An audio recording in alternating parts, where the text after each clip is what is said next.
All Sounds great. right. We good to go? Think so. All right, let me just pull up. I'm sorry. Let me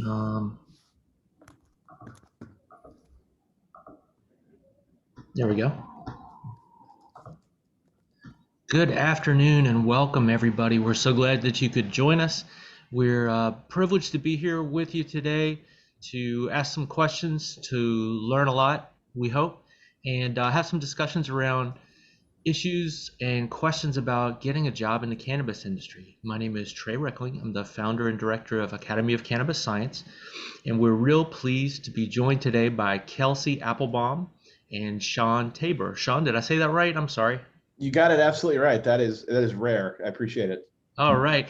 But first, we want to introduce and welcome Evelyn LaChapelle, who helps to run the Prisoners to Prosperity program for our Last Prisoner Project. How are you doing, Evelyn? I'm doing great. Thank you. Thank everyone for joining. I'm just pleased to be presenting this information to our constituents, and I will be, if you are not a constituent but came across this invite, we're so pleased to have you, and I will drop into the chat our reentry intake form so that you can become a part of the community. We do this every month on the first Saturday, and thank you to the speakers who have given us some of their time today. So thank you. Thank you all. Absolutely. And I always learn a lot on these calls.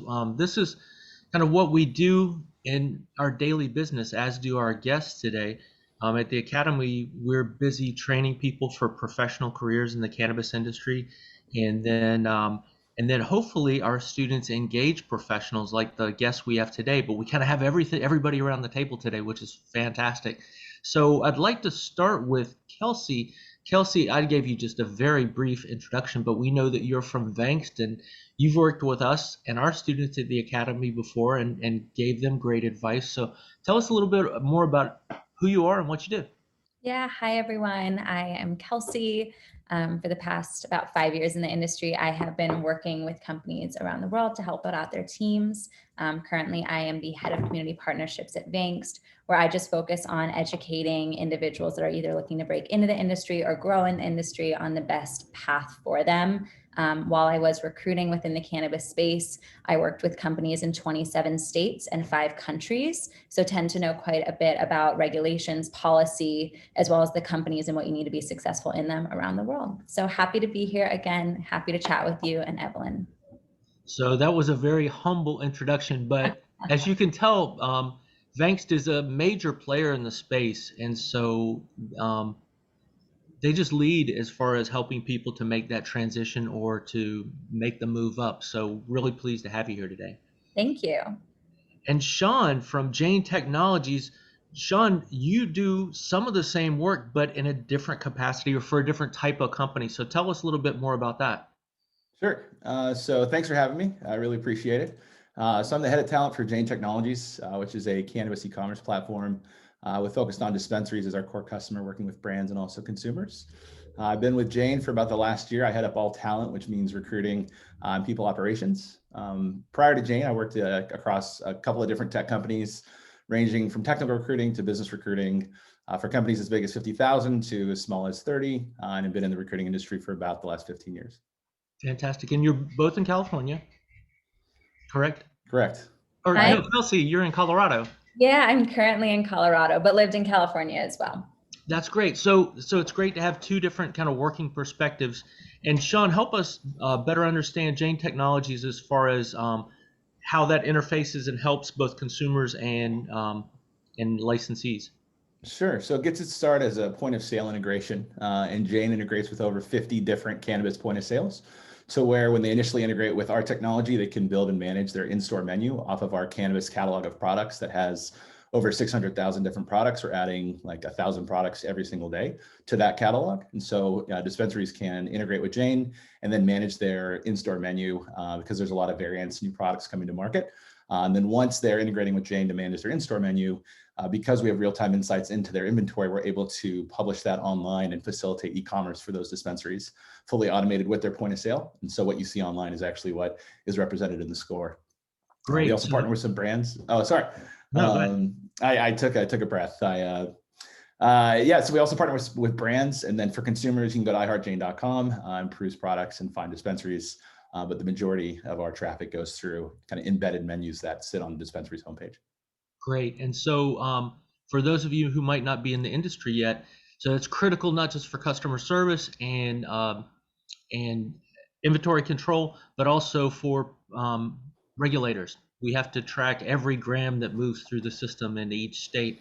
And so it's a critical piece of that data set too, and that protection, I guess, for keeping things from being diverted. So tell us a little bit. I want to ask each of you, and either one of you take the question first, but what do you think is a misperception about working in this industry? Let's start there, because I think some people have, I don't know, they've seen something on TV, or you imagine what a job is like working in weed, so to speak. What are some misperceptions? Yeah, I can jump in. I think it just depends on the lens you're looking at it through. There's misconceptions about every aspect of this industry, whether that's based on stigmas about the plant or about some of the propaganda that's been surrounding this industry, all the way to what it actually means to work in the industry once you've already broken in. I typically find that there's two different degrees on people's misconception when it comes to working in the industry, especially as they're transitioning in for the first time. On one end, it's people think that it is going to be very casual. It's going to be really laid back. It's going to operate kind of like what you would see in, let's say, like a Netflix show of cannabis industry versus what actually goes into it. And on another degree, people come in not realizing how complex it is. I think those are probably two of the different misconception like pockets that I'll typically see. And a lot of times with the lack of complexity, it just comes down to them thinking that just because they were great in one industry or in one career path, that automatically means that they'll be successful here. Sean and I coming from a recruitment background, I always say that finding people is hard in cannabis because you want to find the right people, but then adding in regulations both on a local and state level within cannabis, as well as EEOC and HR policy on a federal and local level, it makes it difficult. And you want to be respectful of all of that. So I just like to give the insight to everybody. It's complex, but it's not impossible. You just need to take a moment and understand that just because you've done great things in one industry doesn't mean that it's going to be an automatic easy A when you come into cannabis. And it's just to be cognizant of those changes and embrace them, because that's what makes it fun. Very good. And some of that Netflix stereotype does exist. I've worked with companies that have an office bong and an office dab rig, and sometimes that's a good thing, and then sometimes it's part of, I don't know, it's part of, anyway, I not to judge, but yeah, it's out there, but it's not typical. I don't think it's increasingly not typical. Sean, what do you think? Yeah, I agree with those points. I'd say the number one question I get when I talk to folks from outside the industry is, I'm interested, but I don't use cannabis. Can I work in the industry? Which is not a prerequisite to working in the industry. That I get that question on about half my phone calls of folks that are coming in from outside the industry. And so cannabis usage isn't a prerequisite to working in the industry, but I get that question frequently. Other is the legality of working in cannabis. Due to the lack of federal legality, I get a lot of questions in states where it is legal on a state level, or even statements like, hey, I can't work in cannabis. It's not federally legal, and that would be illegal. There are some implications from a visa or an immigration standpoint from the legality there, but working in cannabis is very legal in states and in other factions there, but it's not as nuanced as it's not federally legal, so you can't work there. There are some considerations, but it's a clear path than a lot of people might think. So even though you're not required or maybe expected to have a past in cannabis or experience in cannabis industry, could you talk to us a little bit about the benefit of knowing some insight, knowing the vocabulary, understanding the sense of regulation? Because one of the things we work with Last Prisoner Project is we provide scholarships to people to help them gain some of that. And so we'd like them to, those of you on the call that don't know that, make sure you hit up Evelyn and she can give you some more information. But some of those elements we hope are helping provide some of that. Kelsey, could you talk about how that helps, that sort of insight helps prepare people? Yeah, and I love that question. I think giving a little bit of context is also important because our industry is growing really fast. Like even when I first got into the industry, 90% of the companies that I had worked with really wanted cannabis industry experience because it was still very much like a close-knit community. There weren't many markets that actually had regulated parts of their cannabis space. So if you're actually looking at that and then the progression to now, it has slowly become more inclusive in cannabis because there's a lot more support for people, where back in the day, they didn't have the support to actually train individuals from, let's say, big retail or whatever it may be to get into cannabis. Now there's a lot more resources to do so, a lot more potentially financial aid within that to do it. And that means that it's going to be a lot more inclusive in terms of what you're seeing with those backgrounds. Now, with that, I always tell people that with the opportunities going up, that means the barrier of entry is also going to be extremely high, because that means that all of these people that are recognizing that they can get into cannabis now and that there's a home for them in it, they want that job. What really helps set people apart in those interviews is being educated. And that's not just being educated in one facet, it's all facets of the industry. So on compliance and regulations in the market that you'd represent, on what reform looks like and how you can give back in your community, on how to really set yourself apart and actually in speaking in that interview. When you prove to a company and you are speaking to a company, not coming from a place of I know all, but at least that I'm passionate enough to learn as much as I can before joining the industry, that really does set you apart. And that's going to be different for everyone. But I always tell people, focus on reform, focus on regulations, and focus on setting yourself apart in that interview in whatever way you can, which is typically centered around educating themselves in the industry. Great, thank you. Yeah. Sean? I thought that was said wonderfully. I wouldn't have anything new to add. I thought that was perfect. Thank you, Sean. And so prepping yourself, so it doesn't mean that you had to go to college for this. Talk to us about people who have experience in other industry and say, look, just like you said, it's not required that I have worked in cannabis professionally or otherwise, but I've got work experience. I've done other stuff. How do I talk about, my retail experience, my customer service experience, my even experience on the phone or what have you, to make me a better candidate? Sean? Yeah, I think it comes down to job function, because I think a lot of functions within any company, the domain or focus, it's like a widget, meaning like it doesn't really matter what it is. Like a lot of software that we're building is similar software practices that could be applied to other industries. So prior cannabis knowledge is helpful, more so that it kind of connects someone to the industry. I think it just shows a little more of an interest in cannabis. But for some functions, like the function isn't reliant on having prior knowledge or extensive knowledge in cannabis. Whereas like for like a bud tender or folks in like growing operations, to where that domain knowledge will actually contribute to your ability to do the job. I think that's where you might see kind of a divergence of the necessity of prior knowledge. And I think it always helps, when I think of recruiting, people are generally the happiest when they're working in an industry or a product that they connect with, that they love. And I always tell folks, when you take a job, that's what you're going to talk about every single day. At work and sometimes outside of work. And it's like, you want to enjoy what you're talking about. And so, when folks, go the extra, mile to learn about an industry, if they're new to it, like for me, when I talk to somebody who's, from outside of cannabis, yet they've done a lot of research and they know a lot, we can start a lot further ahead in our conversation. So it's more enriching for them. It's more enriching for me. And it just shows that someone really is interested in that particular job. And so I think I thought the way Kelsey said it was perfect. It's a really good way to differentiate yourself from a lot of people. They'll read the job description, they'll kind of get a general idea, hopefully, of what your company does, but some basic foundational research. And this isn't like, you don't need to become an expert, but mainly so you can speak the same vocabulary of the people you're talking to. So there are some general cannabis terms that I think can kind of accelerate a conversation to where you kind of get deeper faster. Yeah. Absolutely. I was going to say, to add on that real quick, one of my favorite sayings that I try to speak really almost every week is, a resume gets you an interview, but who you are will get you the job. What you bring to the table will get you the job.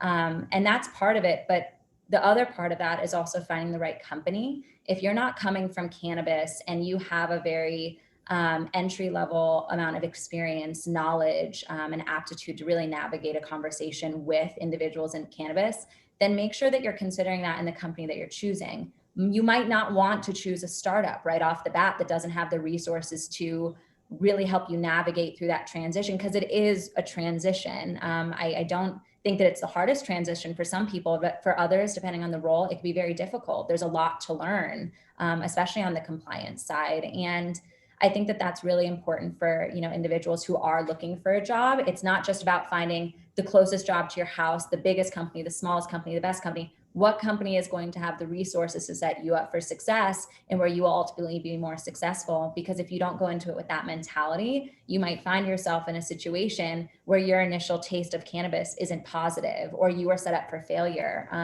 And that makes it difficult, but it also makes it more fun when you're actually able to sit down and really research and talk and network with companies and see what is most attractive and important. Then you're going to start off that relationship within the space really positively.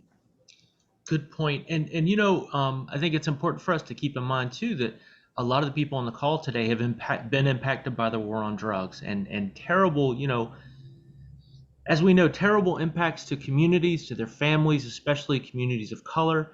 And so all the challenge of then getting out and the things that Evelyn and Last Prisoner are busy helping people with, getting out, making that transition back to the workforce. Sometimes it can be exciting just to get a job, and with that can come some compromise. And like you're talking about resources, Kelsey, not all companies are built the same at all. And some of these are very juvenile companies, or companies that might even be not running in a compliant way, or might have some stuff going out the back door that could jeopardize you. Could you all talk a little bit about that? Because I know some people are just so excited to get a job in the cannabis industry. They'll like, that other stuff will work itself out, even though they're not paying me well and I don't get my breaks, or they're not looking out for me. Could you talk a little bit about selection, or being setting expectations for yourself? I think it depends on like your overall strategy. Because I've seen folks that are in a career, like at a moment in their career where it's like they really want to get a job because of what they need in that moment, which is perfectly reasonable. I've been there. And my criteria for that job is a little bit different, probably because my ambitions for that particular job aren't, 2, 4, 6 years down the line. And so I think you really got to evaluate, or I think it's beneficial, like what's really important to you now, but not losing sight on like, and I don't mean the classic interview question of where do you see yourself in 5 years? I think that's kind of a ridiculous question, but I think a matter of like, where do you want to be in 5 jobs? Like, where do you want this job to take you? And I think if you have a strategy that's outside of just getting that initial job, it tends to help you kind of visualize the bigger picture to where you won't maybe get caught up in some of those nuances of the imperfections of what that first job would be, because you're probably working towards something. And I think when you lack that visibility, and it doesn't take a lot of time in planning simply to map it out. And this is, folks I think can help with that. But I think having a longer term perspective of what this particular job will do for your overall career can alleviate some of the kind of near term imperfections. And because you're working towards something greater from what you're in, but it's a necessary kind of moment in your career. However, I think if it is the job that's fulfilling a near term need, it could be money, it could be a number of things. I think just acknowledging that and appreciating that and kind of understanding that this isn't the long-term kind of idea, and then just kind of having that longer-term strategy. I find when I've been able to take a step back, or kind of when I set my kind of career strategy in place, I tend to have a little bit more, I'm less reactive emotionally to like the smaller things that if I didn't have that bigger plan might disrupt me, because all I had was that literally kind of small plan. So I think, and this is a bigger conversation about career strategy, but I think I think it takes a lot of pressure off of whatever that job is if you think about it as a job in a sequence of 5 jobs, rather than, hey, this is the job that I have right now. How about entry level jobs? People who are just getting ready to put a kind of foot in the door, or want to be there, and start at the entry level. What are some of the jobs that are available? I know everybody automatically thinks, oh, well, you can be a bud tender, but help us understand how much more there is. Yeah, there's a lot of opportunities. And I like to always point out that if the opportunity doesn't exist today, it will likely exist at some point. Those entry level jobs are not just related to a plant touching company. That could also be within ancillary businesses as well. So anywhere from a bud tender to a cultivation tech, as well as maybe a right out of college data analyst within an ancillary business. It really just depends. And they're growing. And I always tell people the entry level in cannabis is not something that should be intimidating. In cannabis, once you are in, you're able to grow quickly, especially if you are dedicated, reliable, compliant, all the things that a good cannabis company wants somebody to be. You can grow very quickly. Also wanted to mention on, piggybacking off what Sean said, I loved his ideas of just creating more of a game plan. I always like to break things down for people because that could be really intimidating for some. And something that's really another way to think of it is what is most important for you in a company. And that could be literal or more figurative. Like for me, if I were to be looking at a new company and I was somebody that was breaking into the industry, maybe for myself, it would be a company that is diverse, a company that recognizes the privilege that they have to have a license or work in this industry, a company that offers educational services. So sometimes looking at it not as what do I want to do in the future, but also what do I want in terms of the company morals and ethos in my next team. It's a good way to almost think of it. Because sometimes a big company is perfect for you, sometimes a startup is perfect for you, but how do you differentiate the two? Well, where are they putting their money? Where are they putting their passion? Where are they advocating for their people? How are they inclusive? All of these things that you are going to have to wait and research and ask questions about, but will ultimately determine, is that the right culture fit? A lot of people like to look as a company as culture fit. I like to say if a company is looking at it like that, that's exclusive. But if they're saying a culture add, that creates a very inclusive manner. And looking at that attribute as a candidate, saying who wants me to add to their culture, who wants me to add value, will ultimately end up being a good fit as well. And thank you for bringing up values of a company because it's just so critical. And sometimes you got what you can read on the website to go by, and so it looks good. And sometimes it's networking with friends and talking to people who might have worked there before to make sure that that's or I know there's sites like Glassdoor and maybe others you all might recommend to get an idea of what former employees are saying about their satisfaction and was what's in print really what's in action. Sean, if you don't mind, could you talk to us, or either one of you, but Sean, if you could talk to us a little bit about startup culture and how this industry can just be very, very different. I know Kelsey talked about you can move up quickly, and I know people in the industry laugh about this is like dog years, right? Things change so quickly. But could you talk to us about that startup culture and what that might feel like or what people should anticipate? Sure. So I think cannabis is because I've been working in tech for about 15 years, and I think when I look at the startup culture within cannabis versus the startup culture outside of cannabis, this is my second cannabis startup. Folks they were drawn to the industry, and because I think cannabis, it's still something you kind of have to seek out in a great way. Like it's still kind of emerging as an awareness that you can work here, that these opportunities exist, that these companies exist. And so a lot of folks that find themselves in the cannabis industry did so out of some exploration and initiative, and they sought it out. So they connect, again, they don't have to use cannabis, they connect to cannabis, they connect to like what they want the ecosystem from a technological standpoint to look like, or it could be on the retail storefront. So I think you see a lot of folks in cannabis that sought out this industry for some really, I think, really powerful reasons. To where they have a deeper level of interest and care to kind of what we're working on. Not to say that the other companies worked out, it wasn't there, but those opportunities I think were a little bit easier to find. But I think startup culture, like the speed, like the bigger the company is, they tend to be a little bit more methodical in their approach. Earlier stage startups, I think the biggest thing that I've seen, and this is in cannabis and outside of cannabis, is just being able to adapt with change. I think, when I worked at one company, the HR said the only constant here is change. And you just have to kind of surrender to it in a very positive way, not like relinquishing process and structure, but not allowing a diversion of plan or a change in a product roadmap or a number of things to really derail you, because it's going to happen a lot, and in good ways. Startups need to be nimble, they need to move fast, they need to pivot. It's really fun and exciting, but that turbulence can be a little bit jarring if you weren't really prepared for it. And it's not, I think I'm making it sound worse than it is, because it's actually really exciting and fun, because the fact startups can move so fast, that's why a lot of people want to work at startups. Because like, I worked at Google and it was 50,000 people, and even Square, which is a payments company, when it was even 1,000 to 2,000 people, what you needed to do to get things done, required approvals and plans and all these things where, and Jane is a good example. I went to our CEO with an idea and he's like, go do it. And that's wonderful. Obviously we build a plan, we want to be structured in our approach, but as I think the balance of that kind of not volatile, but unpredictable work environment, you do have a lot of freedom to move fast and really make an impact and see the results of that impact. Whereas in the bigger the company, it's harder to kind of see that impact and move as quickly. For sure. Somebody described it to me one day as like, well, do you want to be on a small, quick moving boat that's you feel the waves, or do you want to be kind of on this big, steady moving barge that's takes a long time to turn around, but it's a little smoother. And so, depending on what people's capacity is to feel that, sometimes it's excitement, sometimes it's stress at work. So, but I just think it's important to point out that it is a unique environment in that way. Kelsey, did you have anything to add to that?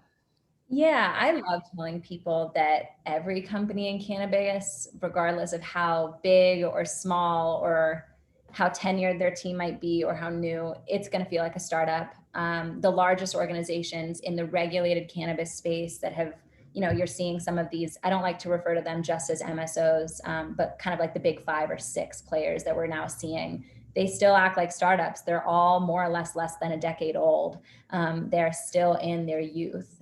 So when you think about that, even if you're comparing that to your own youth, you don't have your stuff figured out at 10 or 12 years old. It takes a long time, especially in an industry that is volatile, especially in an industry that is changing.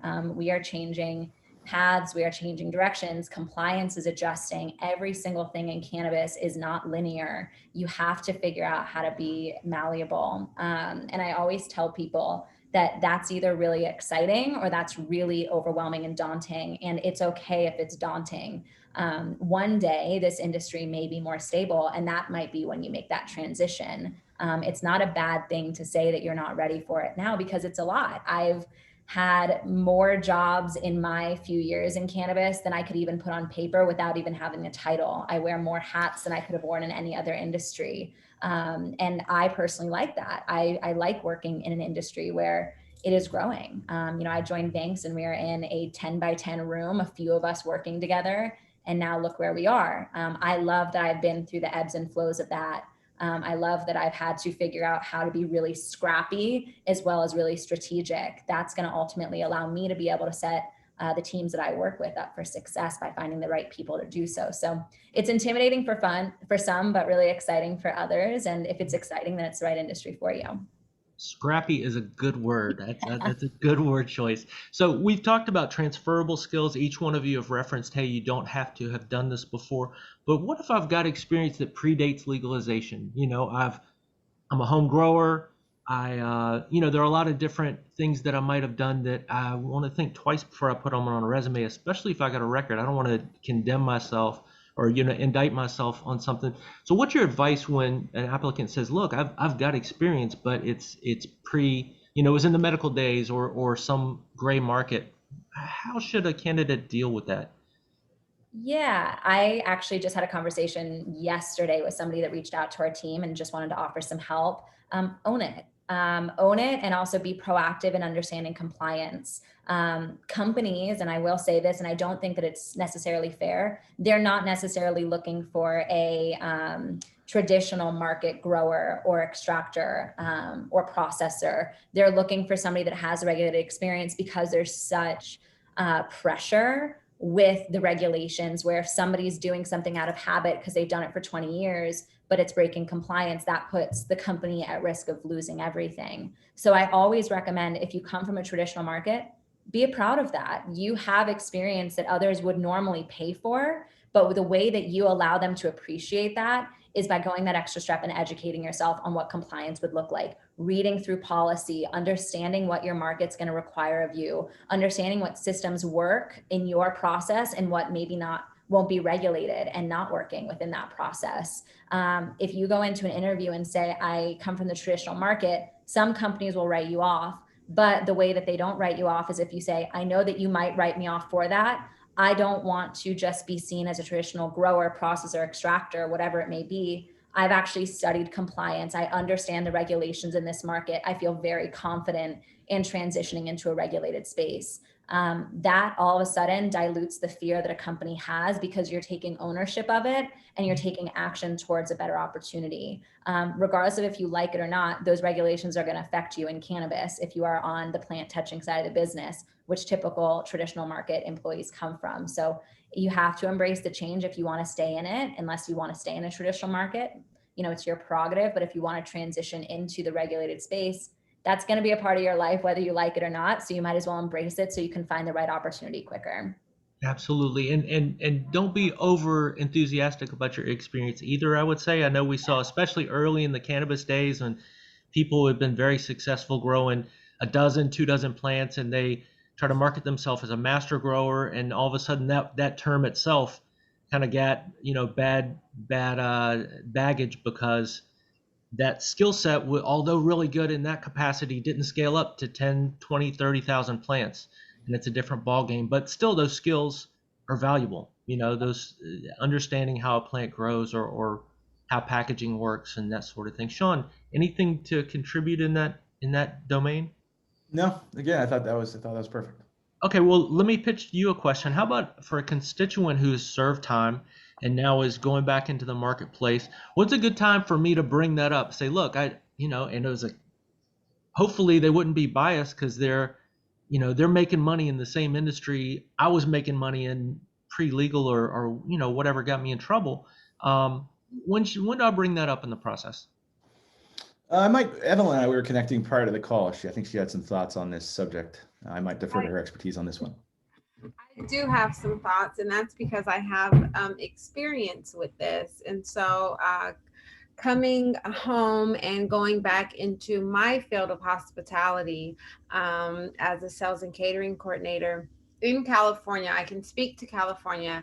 It has been removed from the application. They will not ask you if you have a felon going into the interview process. But then the question will always come up about your employment gap on your resume. And so when asked about that, I was trained to be open and honest. In my response has always been that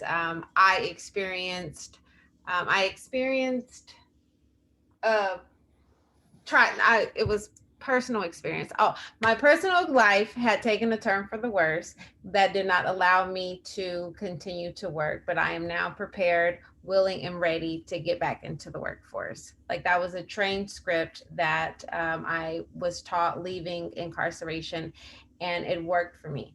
Now, I did have someone then ask me what was the worst decision that I ever made, and I disclosed it then. And so we are legally not, they cannot ask you the question. It is your choice to disclose. And that is the way that I choose to disclose the employment gap, that my personal life had taken a turn for the worse and it did not allow me to work, but I am prepared, willing, and ready to get back into the workforce. There will be a voluntary survey that comes, the same survey that most employers will use to identify their tax credits. Are you a veteran? Are you disabled? And are you a felon? And I encourage everyone to be honest there, but that survey is usually completed after employment has already been offered and accepted. Great. And Evelyn, do you make yourself available for coaching on the subject? Because I know that can really create a lot of anxiety for people. I am absolutely available for that. And the anxiety is real, because the truth is, even after I followed all of those steps, I was still dismissed from a job after a coworker Googled my name and identified my conviction. And so even when you take the proper steps, it absolutely comes with anxiety and fear and shame, and enough to discourage you from trying again. So I'm absolutely available for coaching.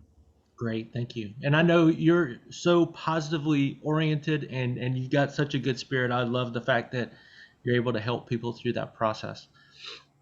Sean, could I ask you, what do you suggest? How do people network in this space? People are like, well, look, I don't know anybody working in the area for cannabis industry. Like, where do I start? Are there online opportunities to do this so I don't have to even leave my town? What do you suggest to folks? Sure. So the first thing I think for anyone kind of thinking about making a job change or starting a new profession or career is have an opinion of what you want to do. It makes you easier to network with. A lot of folks, sometimes they'll want to be very open because they are open. And when they start networking and talking to people, they kind of put the ball in the other person's court and being like, hey, can you look at what I've done and let me know how I can fit into your organization, which it can work sometimes. But for a lot of people, if you're actively trying to network with them, and I'll get to the how there, is just having an opinion of what you want to do. It makes it very easy for them to help you.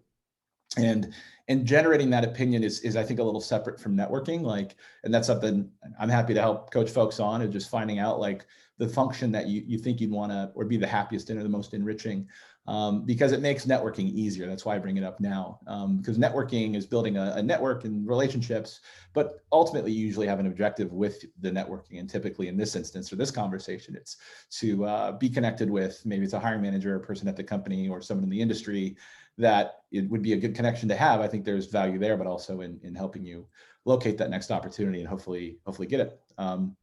And so for the how, I think, coming back to having an opinion of what you'd want to do, and this doesn't have to be a perfect strategy of like where you want your career to go.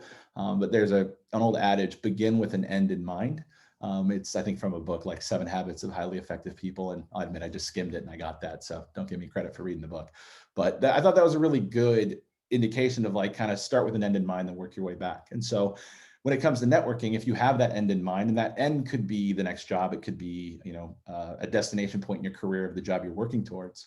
But once you have a general idea of the companies that you'd like to speak with or interact with, there's a lot of useful tools online, whether it be through LinkedIn or a lot of publicly made of information. I think it could vary depending on, if we're talking about cannabis, the operation of the availability of that information. But you'll see, I'd say 2 things. A career site or a job site isn't always accurate. If you see a job there, it might be filled, it might be opportunistic. And then again, if you don't see a job there, it might be coming online, or they just might not have posted it yet. So, but I think in networking, like once there's a few stages. Identify the people you want to network with, and then, okay, how do you get in touch with them?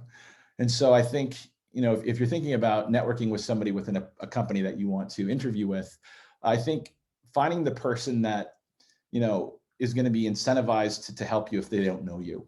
They could be the hiring manager, it could be a teammate. Recruiting is I think highlighted in organizations as something that people should actively do.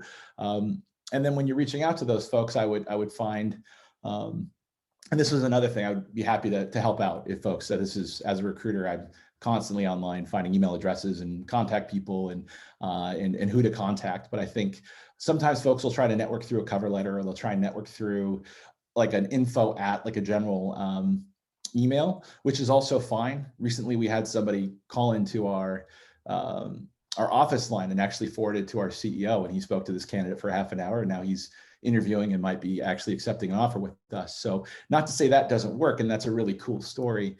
But I guess it's a little long-winded here, but I think just have a strategy. And when you start reaching out to people, just make it really easy for them to know how to help you. Because it's pretty clear probably what you're asking for. So I think the less interpretation that whoever you're contacting has to make or do, it just makes it easy for them to be a resource for you, help network. I know that's kind of broad, but I think it's, once you identify the folks you'd like to speak with, you send them a message and just be very clear with your intentions and have it very easy to read and very quick. And I think once someone has that information, they'll be honest with you. And if you've taken the time to like write a thoughtful email, I wouldn't recommend a blanket cover letter. I see that all the time. It's the same cover letter for every job. That actually, I think, works against you a little bit. But I would say like personalization, do your research and just make it easy for them to know how to help you. And don't make it like a very short, like the email should be fairly brief of like what you're trying to accomplish. So, yeah, I'm curious if Kelsey has anything to offer there. I feel like I was a little broad, but I hope that was helpful. Yeah, no, I love that. And I think that it's important to be strategic in everything you do in cannabis, because there's a lot of people. Sean, I'm sure you're the same way. I have too many LinkedIn requests to even go through on a day-to-day basis, and messages, and it's overwhelming. And the way that you stand out is to actually position yourself to stand out. Something that I've been recommending for people, especially over COVID, there's a lot of really great ways to get involved with your community right now. Because of the pandemic and for the past year, you're actually able to attend different town halls, different educational sessions within different cannabis markets around the world. And you're actually in a webinar room with people who are actually affecting change, whether that's on the policy, the reform, advocacy side. And you could actually follow up with them directly in there, send them a chat. Hey, I'm Kelsey. This is what I do. This is what I want to do. so-and-so, I sent you a message on LinkedIn, would love to connect. Take your shot, be involved in that community. If that's something that you don't feel as comfortable with, that's perfectly fine. Maybe you do want to shoot a LinkedIn message. I love a virtual coffee. Maybe try to set aside $3, $4 for a virtual Starbucks gift card if you're really interested in getting in touch with someone. Unfortunately or fortunately, people are not going to refuse that. If I see that, I feel a small obligation to talk to someone because they just gave me essentially a coffee, and I want to be kind to them and I want to help them. Back when I was recruiting for a startup in San Diego, somebody sent me their resume in a donut box and had a dozen donuts delivered to my office. I'm not saying you need to bribe me or somebody with food, coffee, or drinks, but getting creative is a way to stand out. So maybe it's just thinking outside of the box a little bit. There are a lot of people trying to break into cannabis, and I always remember those stories of the person that sent me a $4 Starbucks gift card and said, I would love to pick your brain for 30 minutes. Can you chat? I remember those conversations and those messages more so than the people that just send me a generic message that they've sent to 50 hiring managers in cannabis. And then from there, something that's also really tangible for people to do is if you're in a new, existing, or upcoming, which all should be, market, there should be some sort of cannabis advocacy group. Start there, be part of it. If you want to be in this industry, you have to be an advocate. You have to understand it's a privilege to work in this industry and we need to give back, whether that's through policy reform, all of the above. So getting involved with those networks is really, really important. And that's something that you could do even in a state that has no cannabis program right now. There's still a group of individuals advocating, and starting there allows you to set yourself up for success. And I love that idea. I know that's what I did. I didn't know anybody when we moved to Seattle, and certainly nobody in the cannabis space. And going to professional organizations, going to advocacy meetings, you meet the family, right? And cannabis, look around the room. This should be one of the most diverse rooms you can be in. Cannabis is a very diverse community as far as the people who enjoy and consume it, right, and benefit from it. We hope that people who are employed in companies are that diverse. So, but definitely participate.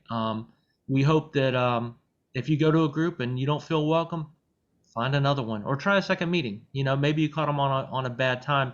And to Kelsey's point too, virtually you can be anywhere right now. So don't feel like you're limited to your market. I know some people with West Coast experience and a head start on what's going on the East Coast. A lot of times the skills are needed on the East Coast and they don't have experience for. So as Sean's talking about, what are you going to be doing 5 jobs from now? I think it was Sean that said that.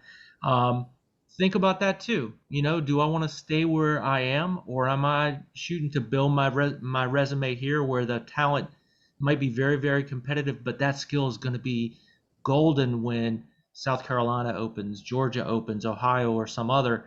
And people are starting to make connections, or I can move, near family and help begin the industry in my home state or something like that.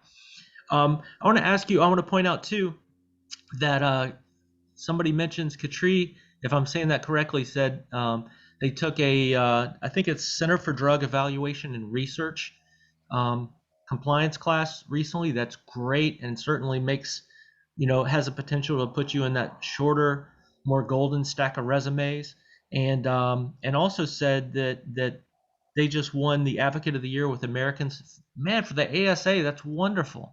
So people already, if you have time to do volunteer work and you have time to put into these local groups, you might not get paid, but the return can be much bigger than the paycheck, in the connections you make and the family that you make. We've covered a broad base of subjects. I wanted to turn back to you kind of as one of our final questions and help people understand, do your companies do coaching? How do I establish a relationship with you or with your company in a way that I can engage you a little bit further? Sure. Yeah. Sean, you go ahead first. I feel like I just spoke. Yeah, I would say like in terms of like a formal program, there's nothing quite yet, but I would be happy to offer up looking at the number of participants we have, it's a focused enough group to where if anybody would want some direct one-on-one time, it could be an initial meeting or it could be a longer term kind of partnership. Happy to provide some strategic kind of coaching or help in any way. So it's something I'd be happy to offer if people were interested in. And I think my areas of strength are kind of more on career strategy, interviewing, the networking side of things, kind of breaking down if you don't know someone at a company and kind of getting into that company, getting introduced, and not necessarily me making the introduction, but kind of helping folks find the right person to kind of reach out to. So it's more that kind of strategy piece. And you'll have my contact info. I'd be happy to help anyone who wanted to partner up. Thank you. Yeah, Vangst does a lot, as do I personally. On Vangst side, we have a number of different resources from career fairs to AMAs to different partnerships with organizations around the country, whether it's university or advocacy groups, to offer as much free insight as we can. We do have a number of different ways that you can look for a job as well, whether that's working directly with a recruiter, creating a profile and applying to a job board, which is free for companies and individuals to sign up. We did this purely for the cannabis community. And then I personally tend to offer my time to really any organization that asks. So Evelyn had emailed me earlier this week about redoing resumes. Happy to do that. If somebody wants to do a private AMA with a group of students like you and I have done, Trey, I will always offer up my time personally. I am very big on doing things in a public forum and advocating for as many people as possible. So if anybody that's listening in knows of a place where I can speak, I'd be more than happy to give my time, as much time as needed to help. In addition to that, if you are looking for help on top of that, we do have a few other services. Right now, we are offering what we call profile reviews. So if somebody is just really nervous and wants to take an hour one-on-one with a recruiter and truly do a deep dive, we try to offer as many curated experiences like that for my team. So as I mentioned, please feel free to reach out to me if you have any sort of questions, or if you have a group of people, a club, a team, a school, whatever it may be that needs help trying to figure out how to break into the industry, I'm more than happy to give my time to that organization. Excellent. Thank you very much.